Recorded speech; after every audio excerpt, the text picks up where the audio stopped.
Max with the CDS. This gentleman, officer and general, does not cease to amaze me, because he did not only accept to come here, but he did so in writing. He acknowledged, and he did so in writing. He's a great team player. In all my years in service, I've never seen a team player like General Musa. Thank you very much. Thank you for all you do. And I'll tell you a story about the former US President, George Bush. He had gone to campaign in Florida for a second term, and a 10-year-old girl walked up to him and said, "When I grow up, I want to be a president just like you." But she said, "At this moment, tell me what a 10-year-old can do to help your administration." And President Bush said, "Anytime you see an American in uniform, say thank you to him. Because every day they lay down their lives for us. General Musa, please say thank you to our troops for laying down their lives for us." But as much as I like General Musa, he underrated me. You know, I have spent 35 years in this job. But for political appointment, I should be on my way out by April. And all I've learned is covertness, how to do things covertly. So, General Musa, you made a mistake with me. When we invited you for this program to be the chairman, you now decided to go and apply for Canadian visa. So we covertly made sure we denied you.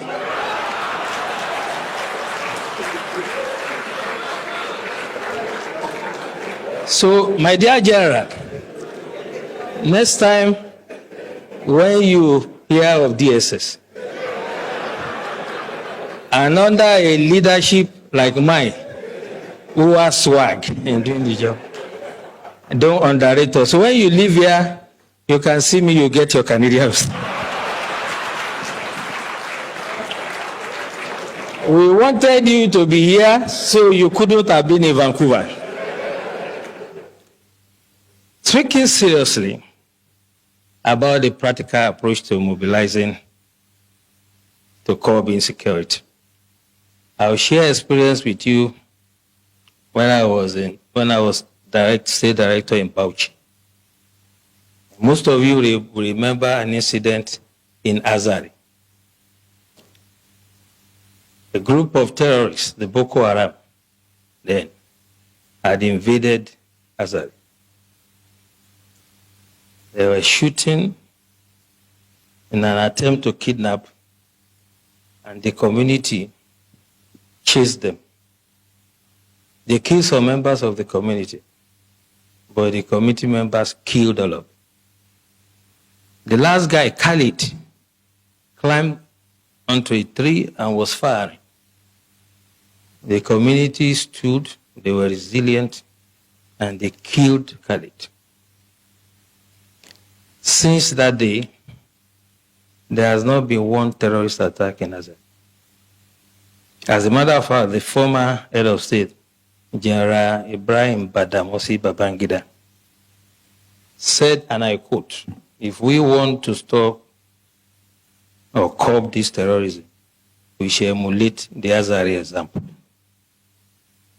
Tafawa Balewa also happened to be a local government in Bauchi that was always in flames.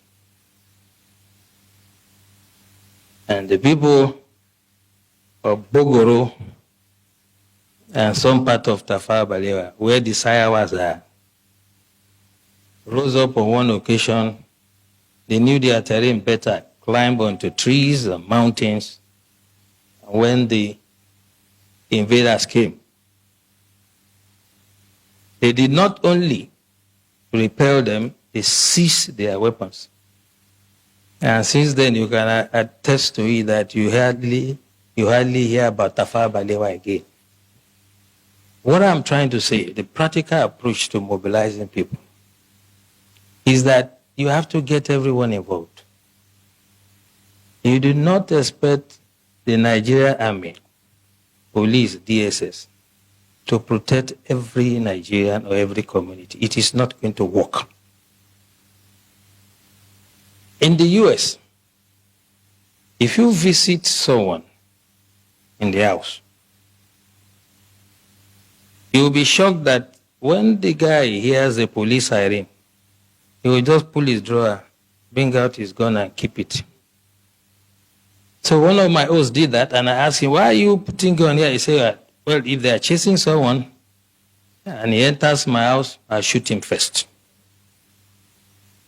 And that is the layer we have to start thinking about. How can you create first line of defense? The military, police, and other security agencies are to deal with the bigger ones, the organized ones. But it is impossible for us to deploy it to every community in the country. It is unimaginable that any security agencies that has the resources to do it. So as we live here, we all belong to one community or the other. What we have to start experimenting is how we can make the community to prepare first, if the first line of defense for us. General Wahab said it clearly. And for me, there are 3 takeaways from his lecture. By the way, the general and I were guest speaker at one program in our office, so I'm not surprised at his dexterity. He has developed some sort of expertise in what he does. But 3 things for me. He asked us a question. What is our own culture? Our culture is communal. We do things together. Festival together. Ceremonies together. Wedding ceremony, whatever. So why can't we fight some miscreants, some charlatans among us together? The community should say, you cannot come here. This is what Tafawa Balewa has done. If you go to that community to attack them, you'll be sorry for yourself. I challenge anybody to try it. And this is the way we have to do.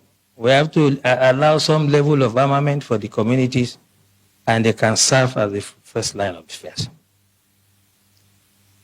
Second takeaway from what the general said.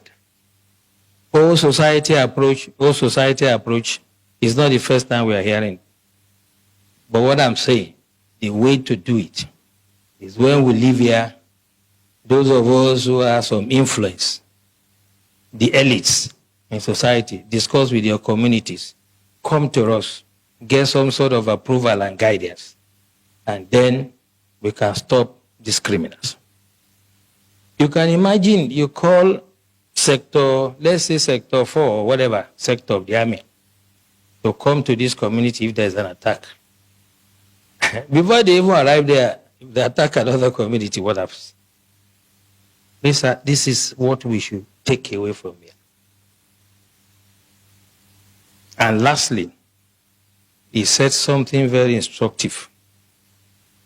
By the way, I like Osman. He knows who to give time. Have you seen him around here? He has advised himself. So don't run into trouble like the CDS. Okay, so last thing he said to us, which is quite important, is that we should not make this another talk show.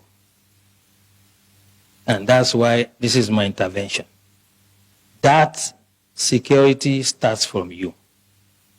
There's nothing that is new. 1870 something, I can't remember. The French Revolution, in the street of Paris, they were beheading people. We've had hijack of plane. We'll forget quickly. We've had the wet ear syndrome. We had so many. There's no Matasini and whatever. There will always be security problems. So when people say this is security in Nigeria, as long as human beings exist, there will be security problems. The issue is the response. We have to take that mentality away. What is the security agencies doing? Who, apart from a tree, knows that they want to come and cut him and remain standing? Only a tree.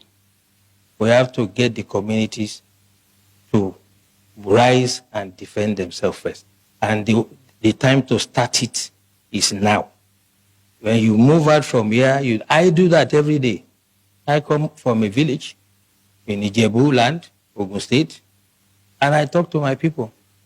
I know the level of armament they are entitled to. I know how they organize themselves in quarters. We have 4 quarters. I am using my expertise to guide them. You cannot wait for the military to come and do everything.